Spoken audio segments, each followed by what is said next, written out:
Shalom. Baik, pada saat ini kita akan membahas tentang berteologi secara konkret dan relevan. Nah, teman-teman, berteologi secara konkret dan relevan berarti menyusun dan mengungkapkan pemikiran teologis. Yang pertama yaitu berakar pada realitas kehidupan nyata, bukan sekedar spekulasi abstrak. Dan yang kedua, menjawab situasi dan persoalan aktual seperti sosial, politik, budaya, ekologis, dan lain-lain. Dan yang ketiga yaitu mempunyai dampak nyata bagi kehidupan pribadi, gereja, dan masyarakat. Misalnya teologi yang berbicara tentang pengampunan tidak hanya mendiskusikan doktrin, tetapi juga bagaimana rekonsiliasi dapat terjadi di tengah konflik horizontal di masyarakat.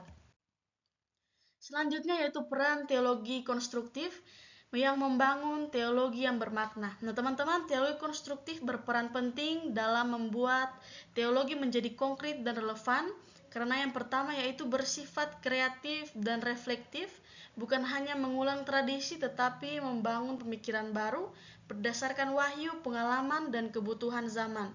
Dan yang kedua yaitu mencari koherensi dan integrasi antara doktrin, namun bukan terhadap dialog dengan ilmu pengetahuan, budaya, dan tantangan kontemporer. Dan yang ketiga yaitu bertujuan memperbarui penghayatan iman, bukan sekedar mempertahankan ortodoksi. Nah, teman-teman, contoh konkretnya yaitu teologi konstruktif bisa membahas bagaimana doktrin penciptaan berbicara dalam konteks krisis ekologi global. Selanjutnya kita akan membahas tentang peran teologi kontekstual yang menjawab situasi khusus. Nah, teman-teman, teologi kontekstual menjadi teologi relevan karena yang pertama yaitu menggunakan pendekatan dari bawah ke atas, di mana pengalaman dan realitas lokal menjadi sumber dan lokasi berteologi. Dan yang kedua yaitu menolak universalitas yang abstrak dan mendekati Allah dalam bahasa dan simbol lokal. Contoh konkretnya yaitu dalam konteks Indonesia, teologi kontekstual bisa berbicara tentang kerukunan antar agama, bukan sekedar sebagai ideal, tetapi sebagai cara hidup bersama dalam negara plural. Dan selanjutnya yaitu berteologi secara konkret dan relevan adalah ciri khas dari teologi konstruktif dan teologi kontekstual.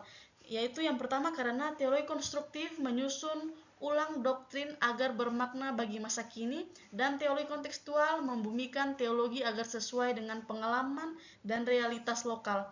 Keduanya mengajak umat untuk beriman secara sadar, berpikir secara kritis, dan bertindak secara etis, menjadikan teologi bukan hanya sebagai kata tetapi juga sebagai tubuh perjumpaan dan aksi.